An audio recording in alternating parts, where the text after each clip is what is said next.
Assalamualaikum warahmatullahi wabarakatuh. Kami dari kelompok 1 akan mempresentasikan hasil diskusi mengenai teori belajar kognitif.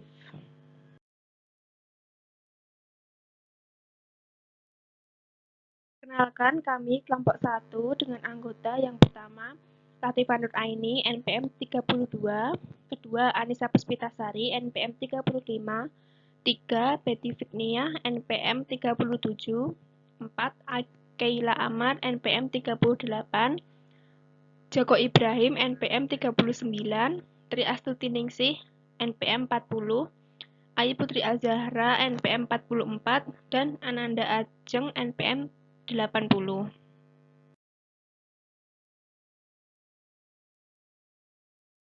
Dalam teori belajar kognitif, nanti kita akan mempelajari tentang 6 hal. Yang pertama adalah konsep belajar menurut teori psikologi kognitif. Yang kedua, teori perkembangan Piaget. Yang ketiga, teori belajar kognitif Brunner. Kemudian yang keempat, teori belajar kognitif Ausubel. Yang kelima, teori belajar kognitif Gegne. Dan yang keenam, teori belajar kognitif Gestalt.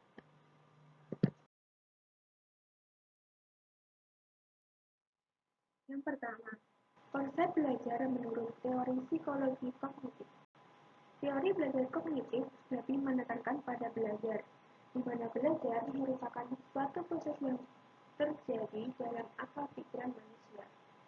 Imran berpendapat bahwa teori belajar kognitif merupakan gabungan dari pandangan psikologi behavioristik dan psikologi humanistik. Dengan belajar merupakan perpaduan dari usaha pribadi dan kontrol instrumental yang berasal dari lingkungan. Metode belajar yang cocok adalah metode eksperimentasi atau teori belajar instrumental konseptualisasi. Menurut Ningsih, model belajar kognitif tingkah laku seseorang ditentukan oleh persepsi serta pemahaman tentang situasi yang berhubungan dengan tujuan belajarnya, sehingga disebut metode belajar perseptual. Dalam praktik pembelajaran, pakar-pakar teori kognitif antara lain Jean Piaget, Jerome Bruner, Ausubel, Gegne, dan lainnya berpendapat bahwa secara umum belajar adalah perubahan persepsi dan pemahaman. Perubahan persepsi dan pemahaman tidak selalu berbentuk perubahan tingkah laku yang bisa diamati. 2. Teori kognitif berasumsi bahwa setiap orang telah mempunyai pengalaman dan pengetahuan yang ada dalam dirinya.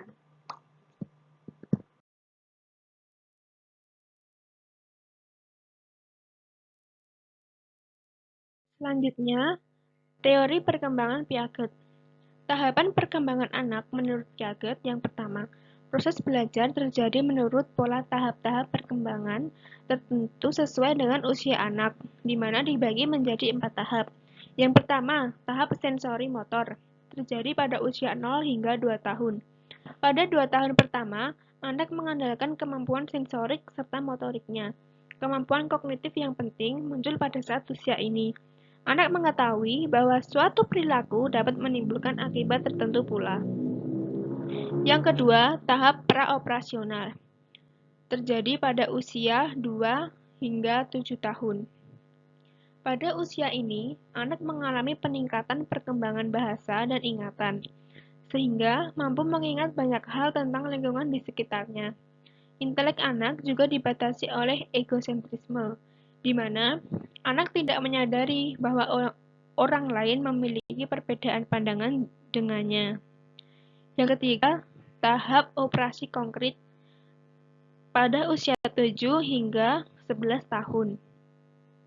Anak mengembangkan pikiran logis yang dimiliki pada usia ini. Anak memiliki kemampuan berpikir secara operasi konkret yang diperlukan dalam menguasai pelajaran penting yang tidak hanya mengandalkan panca indera.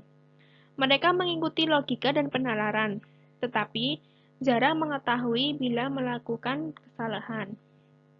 Tahap keempat, tahap operasional formal, terjadi pada usia 11 hingga 15 tahun. Dalam tahap ini, anak sudah mampu berpikir abstrak, sudah dapat memikirkan beberapa alternatif pemecahan masalah, pengembangan hukum-hukum yang berlaku umum, dan pertimbangan ilmiah, dapat membuat hipotesis, serta membuat kaidah mengenai hal-hal yang bersifat abstrak. Yang kedua, tahap belajar terjadi melalui tahap-tahap berikut ini. Yang pertama, tahap asimilasi. Ketika individu menerima informasi, maka ia akan memodifikasinya sehingga sesuai dengan struktur kognitif yang ia miliki. Kedua, akomodasi. Apabila struktur kognitif yang sudah dimiliki harus disesuaikan dengan informasi yang diterimanya. Ketiga, ekuilibrasi, yaitu proses menyeimbangkan atau menyesuaikan mental setelah terjadi proses asimilasi atau akomodasi.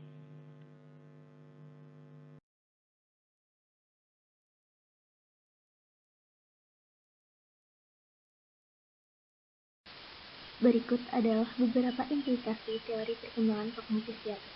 Yang pertama, bahasa dan cara berpikir anak berbeda dengan orang dewasa, sehingga guru mengajar dengan menggunakan bahasa yang sesuai dengan cara berpikir mereka. Yang kedua, anak-anak akan belajar lebih baik ketika dapat menghadapi lingkungan dengan baik. Dalam hal ini, guru harus membantu anak agar mampu berinteraksi dengan baik terhadap lingkungan sekitarnya. Yang ketiga, bahan yang harus dipelajari anak hendaknya dirasakan baru tapi tidak asing. Yang keempat, berikan peluang agar anak belajar sesuai tahap perkembangannya. Dan yang terakhir, di dalam kelas, anak perlu diberi peluang untuk saling berbicara dan berdiskusi dengan temannya.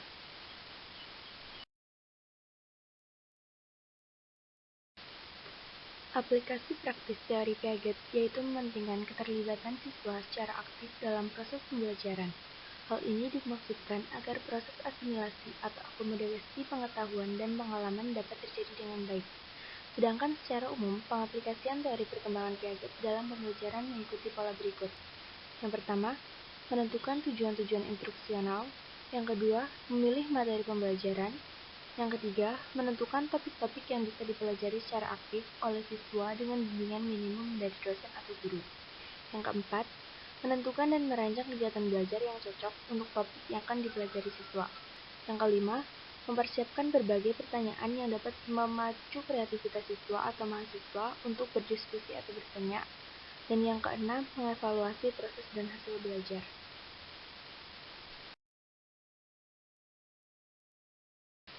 Menurut Piaget, proses pembelajaran terdiri atas 4 langkah.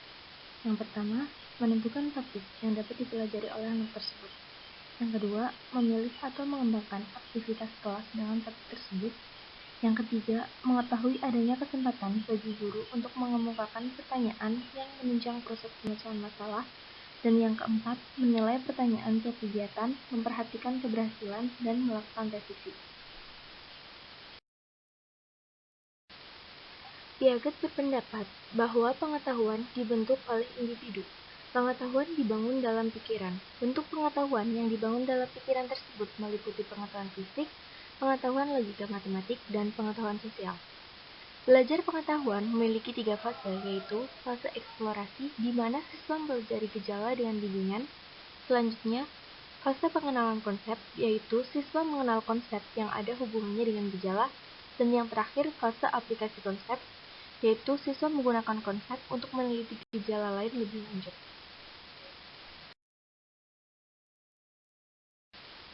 C. Teori belajar kognitif Brunner.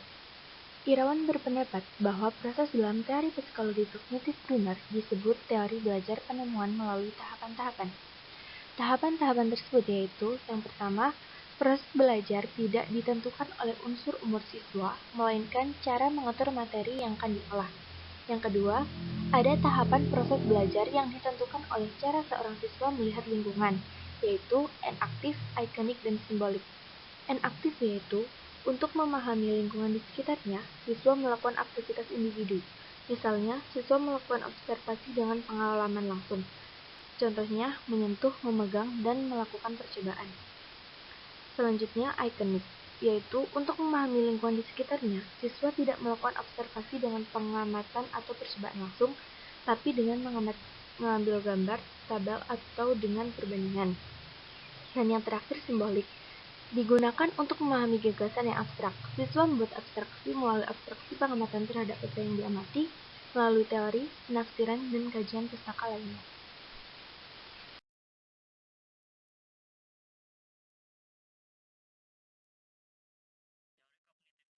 Dalam aplikasi praktisnya sangat membebaskan pembelajar untuk belajar sendiri, sehingga cenderung bersifat discovery, atau belajar dengan cara menemukan.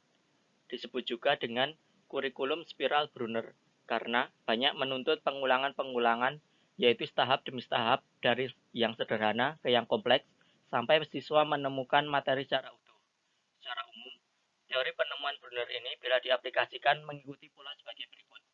Yang pertama, menentukan tujuan-tujuan instruksional. Yang kedua, memilih materi pembelajaran. Yang ketiga, menentukan topik-topik yang bisa dipelajari secara induktif oleh pembelajar. Atau secara sederhananya, belajar secara induktif menuntut pembelajar belajar dari contoh-contoh, kemudian menyimpulkan sendiri konsep-konsep pengetahuan yang tersirat dalam contoh-contoh tersebut.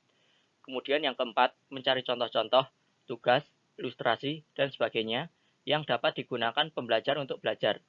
Yang kelima, mengatur topik-topik pelajaran sebaik rupa sehingga urutan topik itu bergerak dari yang paling konkret ke yang paling abstrak, dari yang sederhana ke yang lebih kompleks, dari tahap inaktif, ikonik sampai ke tahap simbolik dan seterusnya. Kemudian yang terakhir, mengevaluasi proses dan hasil belajar.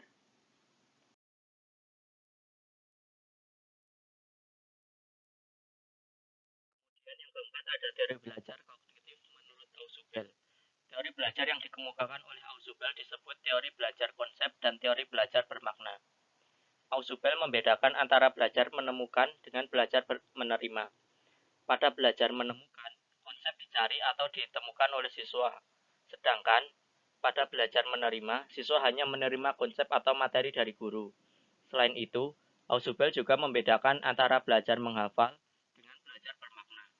Belajar bermakna dikatakan bermakna bila informasi yang akan dipelajari peserta didik disusun sesuai dengan struktur kognitif yang dimiliki peserta didik itu, sehingga peserta didik itu dapat mengaitkan informasi barunya dengan struktur kognitif yang dimilikinya. Belajar menghafal, bila struktur kognitif yang cocok dengan fenomena baru itu belum ada, maka informasi baru tersebut harus dipelajari secara menghafal. Adapun proses belajar menurut Ausubel, yang pertama, proses belajar terjadi bila siswa mampu mengasimilasikan pengetahuan yang dia miliki dengan pengetahuan yang baru. Yang kedua, proses belajar terjadi melalui tahap-tahap berikut. Yang pertama, memperhatikan stimulus yang diberikan. Kemudian, memahami makna stimulus. Dan yang terakhir, menyimpan dan menggunakan informasi yang sudah dipahami.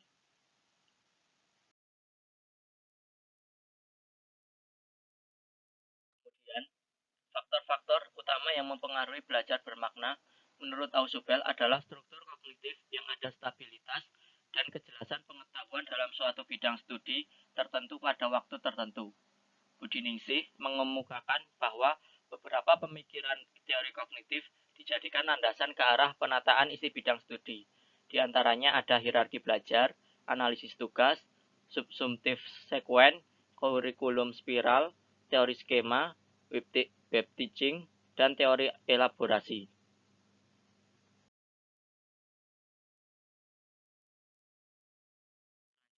Secara umum, aplikasi teori Ausubel dalam praktek proses pembelajaran sebagai berikut. 1. Menentukan tujuan-tujuan instruksional. 2.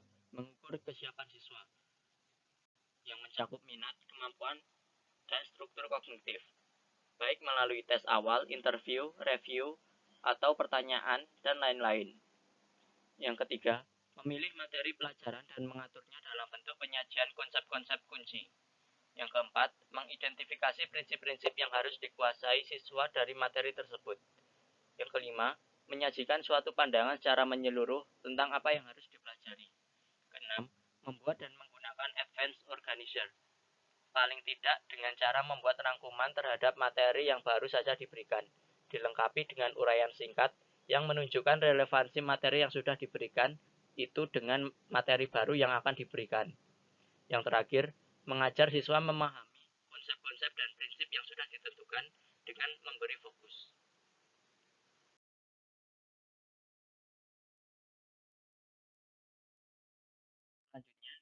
keenam ada teori belajar kognitif. Menurut Wigner berpendapat bahwa belajar dipengaruhi oleh pertumbuhan dan lingkungan. Namun yang paling besar pengaruhnya adalah lingkungan individu seseorang. Lingkungan individu seseorang meliputi lingkungan rumah, geografis, sekolah, dan berbagai lingkungan sosial. Kemudian menurut Wigner ada 3 elemen belajar, yaitu individu yang belajar, situasi stimulus, dan responden yang melaksanakan aksi sebagai akibat dari stimulasi.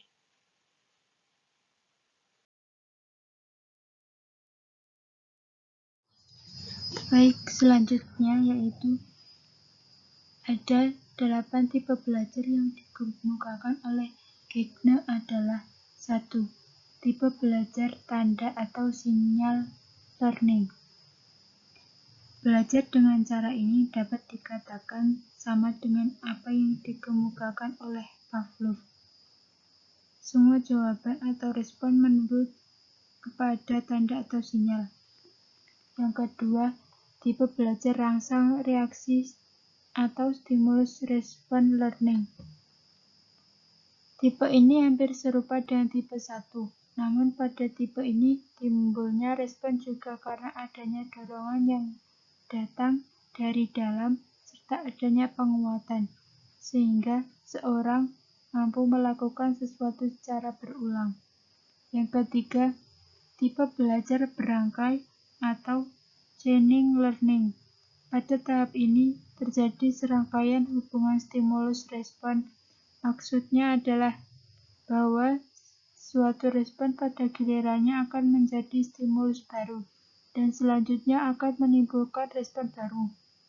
Yang keempat, tipe belajar asosiasi verbal atau verbal association learning.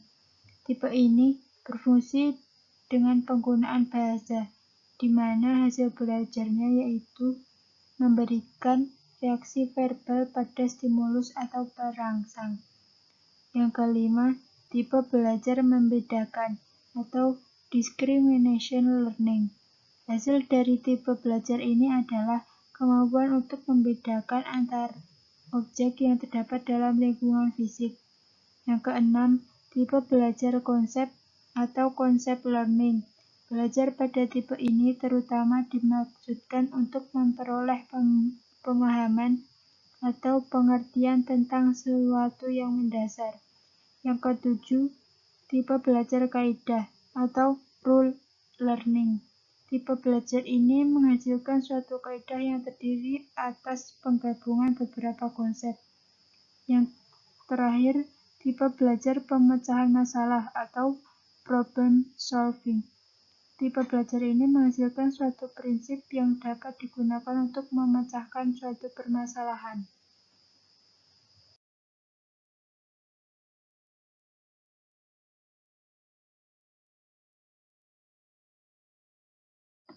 Menurut Wigner, ada 4 fase dalam proses belajar yang berlaku bagi semua tipe belajar, yaitu fase penerimaan. Pada fase ini, langsung diterima oleh seseorang yang belajar. Langkah pertamanya adalah timbulnya perhatian, kemudian penerimaan, dan terakhir adalah pencatatan.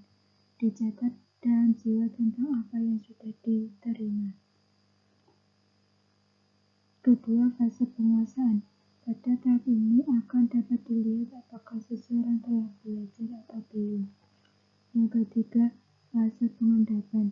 Sesuatu yang telah dimiliki akan disimpan agar tidak cepat hilang sehingga dapat digunakan bila diperlukan.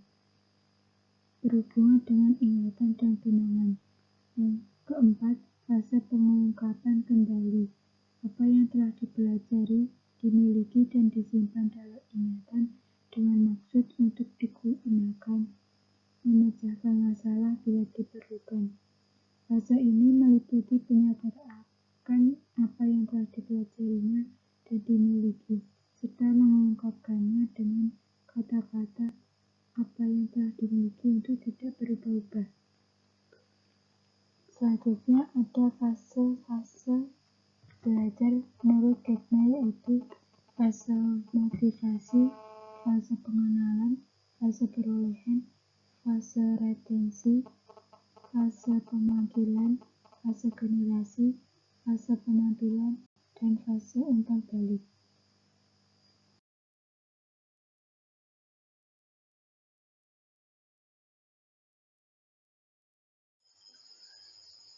Selanjutnya, kejadian-kejadian pembelajaran yang dapat dilakukan yaitu mengaktifkan motivasi, memberitahu tujuan-tujuan belajar, mengarahkan perhatian, merangsang ingatan tentang pelajaran yang telah lampau, menyediakan bimbingan belajar, melancarkan atau meningkatkan retensi, melancarkan atau membantu transfer belajar, memperlihatkan penampilan-penampilan dan memberikan atau memperhatikan umpan balik.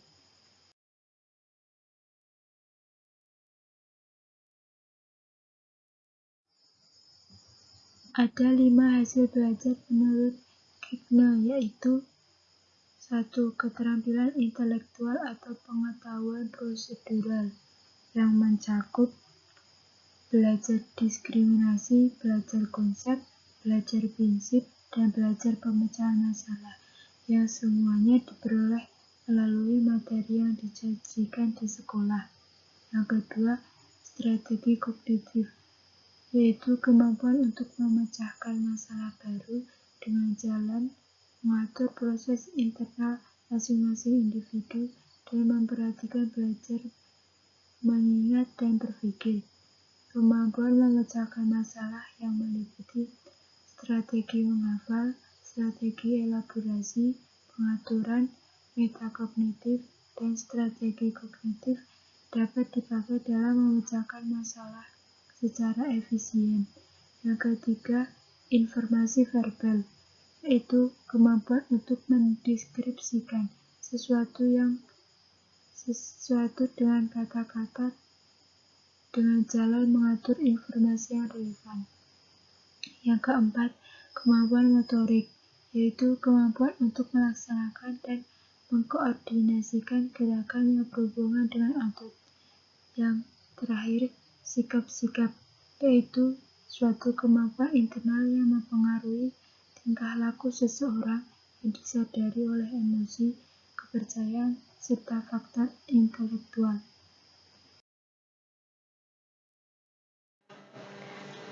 Teori belajar kognitif Kegne. Belajar menurut Kegne tidak terjadi secara alamiah, tetapi dipengaruhi oleh satu kondisi internal.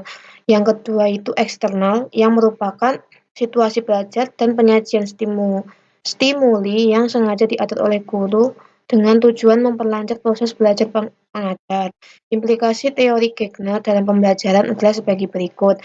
Yang pertama, mengontrol perhatian siswa. Yang kedua, memberikan informasi kepada siswa mengenai hasil belajar yang diharapkan guru. Ketiga, merangsang dan mengingatkan kembali kemampuan siswa. Keempat, penyajian stimuli yang tak bisa dipisahkan dari tugas belajar. Yang kelima, memberikan bimbingan belajar. Yang keenam, memberikan umpan balik. Yang ketujuh, memberikan kesempatan para siswa untuk memeriksa hasil belajar yang telah disampaikan. Yang kedelapan, memberikan kesempatan untuk berlangsungnya transfer learning. Yang kesembilan, memberikan kesempatan untuk melakukan praktek penggunaan kemampuan yang baru diberikan. Peletak dasar teori Gestalt adalah Max Wertheimer. Konsep yang penting dalam teori Gestalt adalah insight. Insight adalah pengamatan atau pemahaman mendadak terhadap hubungan-hubungan antar bagian-bagian di dalam suatu situasi permasalahan. Selanjutnya, menurut pandangan psikologi Gestalt, belajar terdiri atas stimulus respon yang sederhana tanpa adanya pengulangan ide atau proses berpikir. Teori Gestalt menyatakan bahwa yang paling penting dalam proses belajar individu adalah dimengertinya apa yang dipelajari oleh individu tersebut. Oleh karena itu, teori belajar Gestalt disebut teori insight. Menurut pandangan Gestalt, belajar merupakan suatu proses pemerolehan atau perubahan insight-insight, pandangan, harapan-harapan, atau pola pikir. Belajar menurut psikologi Gestalt dari tim MKD H adalah suatu proses mendapat insight dari suatu atau rangsangan yang akan dipelajari. Biasanya yang akan dipelajari itu sederhana tetapi mengandung problematik. F. Teori kognitif Gestalt. Hukum-hukum belajar menurut psikologi Gestalt. Yang pertama, hukum penuh makna. Menurut hukum ini, pengamatan terhadap suatu objek cenderung dikaitkan dengan makna objek tersebut bagi seseorang. Yang kedua, hukum kesamaan. Nah, menurut hukum ini, sesuatu yang sama itu cenderung membentuk satu kesatuan. Yang ketiga, hukum kedekatan. Menurut hukum ini, sesuatu yang didekatkan cenderung membentuk suatu kesatuan. Yang keempat, hukum ketutupan. Menurut hukum ini, hal-hal yang tertutup membentuk suatu kesatuan. Nah, yang kelima, hukum kontinuitas. Menurut hukum ini, hal-hal yang merupakan kontinuitas membentuk suatu kesatuan.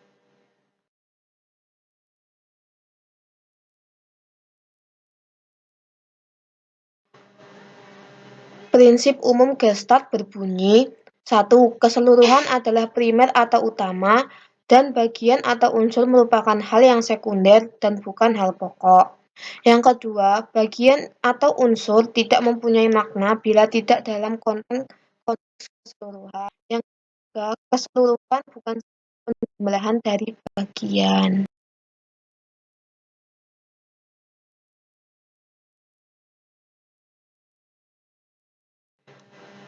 Terima kasih atas perhatiannya. Kurang lebihnya kami mohon maaf. Wassalamualaikum warahmatullahi wabarakatuh. Terima kasih.